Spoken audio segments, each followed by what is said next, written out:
नौजवान कायद जो एमबीटी के जो है रूह रवां हैं, जिस तरीके से जो है आवाम की खिदमत कर रहे हैं। प्रजा दरबार जो है चल रहा है, तो हम खालिद साहब से जानकारी हासिल करेंगे। प्रजा दरबार जो है ये शुरू करने में जो है ये कैसी सोच आई साहब, और क्या है, कितने दिन से चल रहा है और कब तक चलेगा, तो बताइए आवाम को। देखिए साहब, ऐसा है कि मरहूम गाज़ी मिल्लत अलहाज मोहम्मद अमानुल्लाह खान साहब मेरे लिए वालिद ही नहीं बल्कि एक उस्ताद भी थे। तो तकरीबन उनके हाथ पे हम जो है कई काम सीखे। तो पहले ज़माने में ये था कि कोई रुकन असेंबली, एमएलए या एमपी या कारपोरेटर किसी से अगर मिलना है तो वो जो है बहुत मुश्किल हुआ करता था कि कोई अवाम अपने नुमाइंदे से मिलने के लिए। मरहूम गाज़ी मिल्लत एमएलए बनने के बाद में अवाम में और लीडर में जो राबेता था वो इसको जो है बिल्कुल आसान किए थे। अक्सर जो है वो घर के चबूतरे पे बैठकर लोगों से मिला करते थे। अक्सर जो है कि कहीं जहाँ पर भी लोग मिलते तो मैं कई बार उनको ये देखा कि गाड़ी के बानट पे रख के साइन करते थे। कभी इत्तेफाक ऐसा होता था कि घर में आप खाना खाते रहते थे, लोग आके बेल मारे तो खाना छोड़ के जाके बात करते थे। तो ये जो पहला लॉकडाउन आया, ये जो पैंडेमिक चला, ये पहला लॉकडाउन आया, उसके बाद में सेकंड लॉकडाउन आया, तो शहर में लीडरों का खात हो गया था। कारपोरेटर्स, एमएलएस, एमपीज जो है अपने अपने फार्म हाउसों में जाके रह गए। कोई पुरसाने हाल नहीं था उनके लिए। लोग दर दर भटकते रहे। समाजी तंजीमें निकल कर जो है उनका काम किए और लोगों को जो है राशन वगैरह राहत पहुंचाए। फिर अभी हम ये लॉकडाउन 1 से और ये कोविड बीमारी फेस 1 से संभले नहीं कि अचानक हैदराबाद में फ्लड्स आ गए। फ्लड्स आने के बाद में तो तबाह ताराज हो गया पूरा। बाबा नगर से लेके आपके याखुतपुरा, यशरफ नगर, मदीना नगर, तालाब कट्टा पूरा तबाह ताराज हो गया। उधर पूरे कॉलोनीज तबाह ताराज हो गए। तो जभी भी जो है कि कोई पुरसाने हाल नहीं था। गवर्नमेंट की तरफ से जो राहतकारी स्कीम्स चलाए गए वो बिल्कुल बराए नाम थे। वहाँ पर आपके जो उस्मानपुरा वो इलाके हैं अभी भी पानी में डूबे हुए हैं। तो ऐसी हम अचानक से जो है डेली आवाम से मिलना चालू किए।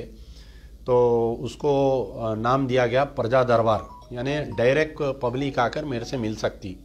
तो कई बार इत्तेफाक ऐसा होता है कि कोई पॉलिटिकल दफ्तर को जाते, आप किसी भी पार्टी के दफ्तर को जाइए तो वहाँ के ज़िम्मेदारों से मिलने के लिए जो है लोग तड़पते, लेकिन वो लोग मिलते नहीं, गाड़ी में आते, गाड़ी में चले जाते। तो हम जो है बिल्कुल सड़क पे, ऑफिस के बाहर जो हमारी रोड है, रोड पे मैं टेबल डालकर बैठ रहा था, डायरेक्ट लोगों से बातचीत कर रहा था। तो इतना ज़्यादा रिस्पॉन्स आ गया तो हमको कुछ इंतजाम करना पड़ा, डेरा डालना पड़ा, चेयर्स डालना पड़ा। यानी एक छोटे पैमाने पे हम स्टार्ट करें, वो इतना ज़्यादा रिस्पॉन्स आया। और उसमें जो है लाइव कर रहे थे हम प्रोग्राम को। कोई एक मजलूम आता है, उन्हें अपनी कहानी सुनाता है। अभी वो लोग मेरे प्रजा दरबार से निकल के जाते नहीं कि मेरे को फ़ोन आता है कि भाई हम फलाने की मदद करना चाह रहे हैं। जैसा कल रात का ही एक वाक़या मैं सुनाता हूँ कि एक प्रेग्नेंट लेडी जिसको बिल्कुल 1-2 दिन है ऑपरेशन के लिए, कलाई तड़प रही थी उन्हें, तो मैं उससे बात करता सो जो लाइव हुआ, वो अभी ऑटो में बैठ रही थी कहीं जाने के लिए। मुझे एक साहब फ़ोन करके बोले कि भाई हम इसकी पूरी बिल बन देते। 3 दिन के अंदर, अल्लाह गवाह है कि आप लोग यकीन नहीं करेंगे, 3 दिन में 20 लाख रुपए साहिब खैर अफराद डाले हैं। आज के दौर में जो है लोग मदद करने के लिए तैयार है। रास्ता बताओ बोल रहे हैं। ये जितने पुराने जो भी ज़कात माफिया था बोलिए, चंदा माफिया था बोलिए, ये लोग जो पैसे ले रहे थे अपने अपने स्टाफ पे, अपने अफराद ख़ानदान पे ख़र्चा कर रहे थे। तो एयर कंडीशन ऑफिसों में, एयर कंडीशन गाड़ियों में फिर रहे थे, लेकिन मुस्तहिकीन को पैसे नहीं पहुंच रहे थे। तो हम ये सिस्टम चालू किए कि जो भी विक्टिम है, जो भी मजबूर है, मजलूम है, तो इसमें जो है प्रजा दरबार जो है एक राबता है। I am a catalyst between 2 things. जो आदमी जो मजबूर है और जो पैसे देने वाला है, पैसे देने वाला भी मुतमईन हो रहा है कि मेरा पैसा सही जगह पर जा रहा है। कई लोग मुझे फ़ोन करके बोले कि भाई हम हमारे कोई रिश्तेदारों को पैसे भेजे, गरीबों में मदद करो बोल के उन्होंने जो है मशीना खरीद के अपने रिश्तेदारों में बांट लिए। कोई साहब बोले कि भाई हम राशन के पैकेट्स बनाकर भेजे, अपने घर में दफन कर लिए लेके जाके।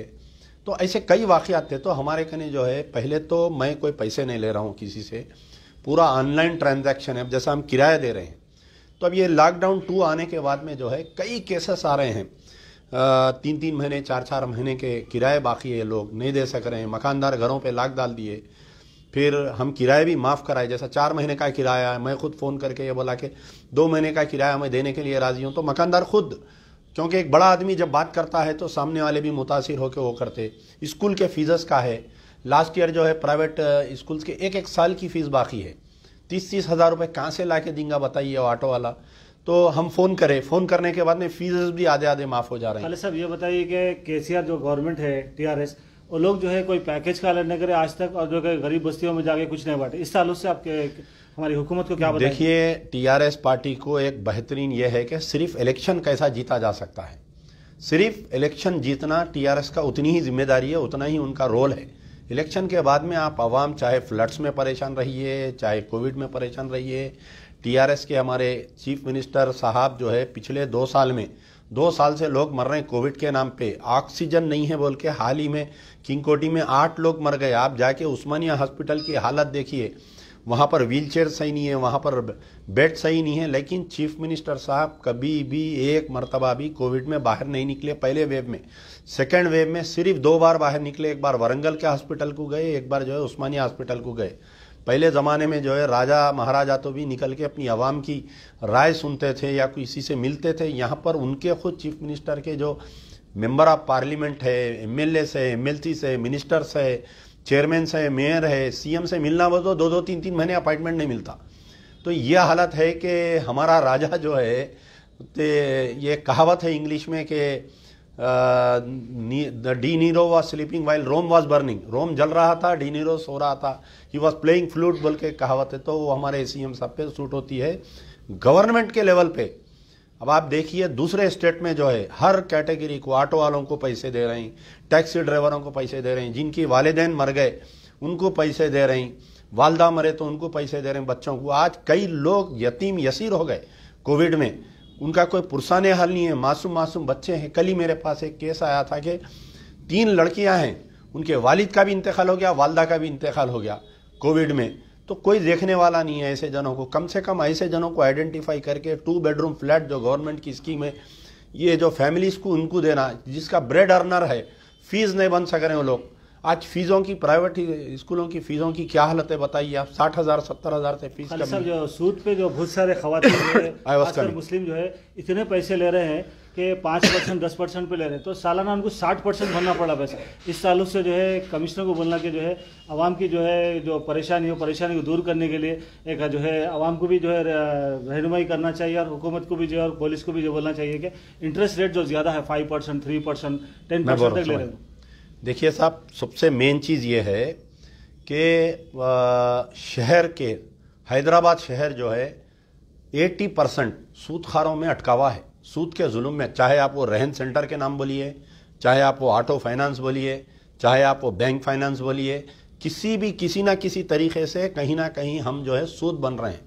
जबकि ये वाज़ेह है, इस्लाम में, कुरान में लिख दिया कि सूद लेना देना, यानी सूदखार की कोई बात पे यकीन मदद करना, ये अल्लाह से जंग करने के बराबर है। अल्लाह ताला वाज़ेह है कुरान में। इसके बावजूद मैं हैरत ये करता हूँ कि बड़े बड़े लोग जो है, यानी जो 5 वक्ता नमाजी लोग हैं, जो घर में जिनका दीनी माहौल है, ऑटो फाइनेंस पे ले रहे हैं। नहीं साहब, हमारी मजबूरी थी इसलिए हम ऑटो फाइनेंस पे लिए। एक साहब, अब आप देखिए कि आप भी एक समाजी कारकुन हैं, आप खुद एक तंजीम चलाते हैं। गुलजार हाउस चौरस्ते से लेकर शाली वनडे तक जो है कम से कम एक 3 करोड़ से 4 करोड़ का सोना जो है पुराने शहर के मुसलमानों का रहन सेंटरों पे है। आप बताइए मुझे कि पूरे शहर में ये, यानी हर शहर में आप नए शहर की जब बात करेंगे आपको कहीं पर भी रहन सेंटर नहीं दिखेगा। गुलजार हाउस से लेकर शाली वनडे तक इतने रहन सेंटर है, और बुरखापोश खवातीन जो है अपने जेवरात रहन रखते हुए आपको देखा जाएगा। तो इसमें यह है कि गवर्नमेंट की तरफ से आप जैसा बोल रहे थे कि भाई पुलिस कमिश्नर, इसके ये एक्चुअली ये एक एक्ट है ये, तो वो एक्ट के तहत कमिश्नर ऑफ पुलिस या कलेक्टर भी कुछ नहीं कर सकते कि इतने परसेंटेज नहीं देना या इतने परसेंटेज देना, क्योंकि ये लोग प्राइवेट फाइनेंसर्स है। ये लोग, इनका जुल्म, इनका सितम नहीं। वो लोग भी पुलिस को मामूल देते, वो लोग भी जो है गवर्नमेंट में मामूल देते। अब जैसा ऑटो का फाइनेंस का इशू आया, आप बताइए कौन सी तंजीम बात कर रही, बताइए आज ऑटो ड्राइवर जो है तेलंगाना एजिटेशन में जितना ऑटो ड्राइवर हिस्सा लिए कोई हिस्सा नहीं लिए। जब भी टीआरएस पार्टी को ज़रूरत पड़ती थी, चाहे वो एलबी नगर में सीएम के जब टीआरएस के प्रेसिडेंट जलसा किए थे या निज़ाम कॉलेज में या सकुना जनुला समय में जब किए थे, तो आपको देखेंगे कि ऑटो वाले फ्री सर्विस दिए तेलंगाना एजिटेशन में। आज ऑटो वाले तड़प रहे।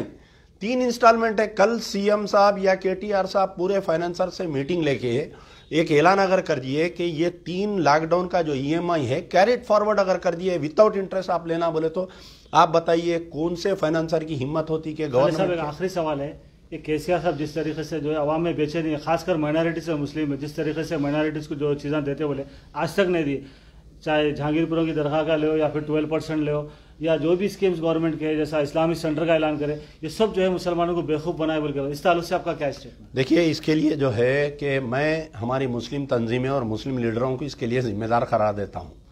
2 चीज़ है, एक तो चीफ मिनिस्टर के जो अक़लियतों से वादे और दूसरी चीज़ जो है फ़िरक़ा परस्ती की जो बीजेपी आरएसएस की इनकी खुरबत है, चाहे वो पीवी नरसिम्हा राव के नाम से रोड को नस्ब करना या उसका पुतला लगाना या उसका जो है 7 साला सेनेटरी सेलिब्रेशन मनाना और 12% रिजर्वेशन नहीं देना, वक्त कमिश्नरेट नहीं देना, आलेर एनकाउंटर के ऊपर एनएचआरसी की रिपोर्ट के ऊपर अमल नहीं करना, ये तमाम चीज़ें कब होते हैं कि जब आपकी क़यादत कमज़ोर हो जाती है।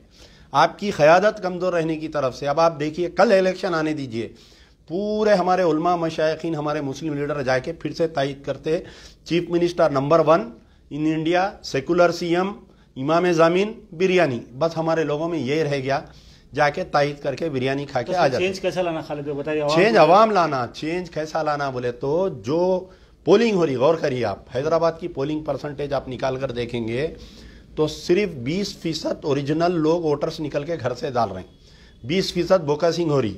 तो ये जो 80% लोग जो घरों से नहीं निकल रहे हैं, पोलिंग के दिन जो हॉलीडे पिकनिक मनाने के लिए फैमिलीज के साथ चले जा रहे हैं, और जो डेमोक्रेटिक राइट इनका जो है, जो जमहूरियत में जो वोट का इस्तेमाल नहीं कर रहे हैं, इसकी वजह से जो है नाहल नाकारा बदमाश लोग जो है इलेक्ट हो जा रहे हैं इसमें। तो ऐसे लोग जब इलेक्ट होंगे, पैसे की बुनियाद पर इलेक्शन होगा, मैं भी अगर 100 को मैं भी अगर 1 करोड़ रुपए खर्चा करके इलेक्शन जीतूंगा तो मेरे से को भी वोटर से हमदर्दी नहीं रहेंगी, मैं भी उनके बुरे वक्त पे साथ नहीं दूंगा। अरे पैसे फेंका, मैं तमाशा देखा। आखिरी सवाल है, जैसा रेवंत रेड्डी आने के बाद कांग्रेस के हर नाराज लीडर जो ग्रुप बंदी थी उसमें जो है तोड़ने के लिए उन्होंने जो है जाके अपने अपने घरों पे मिल रहे, कांग्रेस को जो आगे लेके आ रहे, और शर्मिला भी यहाँ पे आ रही है, हुजूराबाद का भी इलेक्शन है। तो इस ज़माने में जो है अब लोगों में ये तशवीश है कि जो है आने वाली गवर्नमेंट जो है एक सिंगल गवर्नमेंट नहीं बन सकती। आपका क्या इस ताल्लुक से? नहीं, अभी तो बहुत टाइम है इलेक्शन को, अभी 3 साल है। अभी देखेंगे शर्मिला का शर्माना कहाँ तक रहता, रेवंत का रचना कहाँ तक रहता, ये सब अभी इलेक्शन के करीब में है।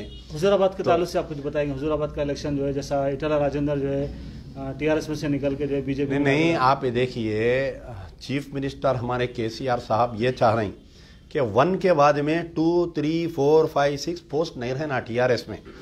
उन्होंने खुद ये चाह रहे हैं कि यानी 1 के बाद में कोई नहीं रहना।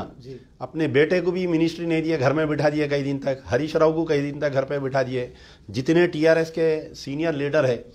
तो मैं ये मेरा ये अंडरस्टैंडिंग है कि जो इटाला राजेंद्र बीजेपी में गए, कहीं ना कहीं इसके अंदर चीफ मिनिस्टर की भी आंख हो सकती कि इनको पार्टी से निकाल के इमीडिएट इनको बीजेपी में शामिल करना।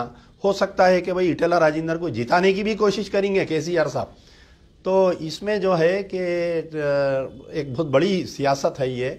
अब वो इलेक्शन आने के बाद में कहाँ पर होता क्या होता देखने आए, कौन जीतता, क्या बीजेपी जीतती, क्या टीआरएस जीतता। मगर एक बात है कि वहाँ की जो हुजूराबाद में जो मुस्लिम वोटर्स है, उनके लिए हमारे उलमा मशाइखीन, हमारे सियासी कायदीन क्या कैसा उनको रूबे अमल लाते हैं, उनको क्या उनकी लाइन ऑफ एक्शन रहता है, हमको इनको देखना चाहिए। जी नाज़रीन, जिस तरीके से आज नौजवान कायद हमारे साथ थे, अमजदुल्ला खान, जिस तरीके से प्रजा दरबार चला रहे हैं, आवाम की खिदमत कर रहे हैं, वो हमको चाहिए कि जो है सूद से बचे और बुराइयों से बचे, ताकि जो है माशरा सुधरे। शुक्रिया, खुदा हाफिज़।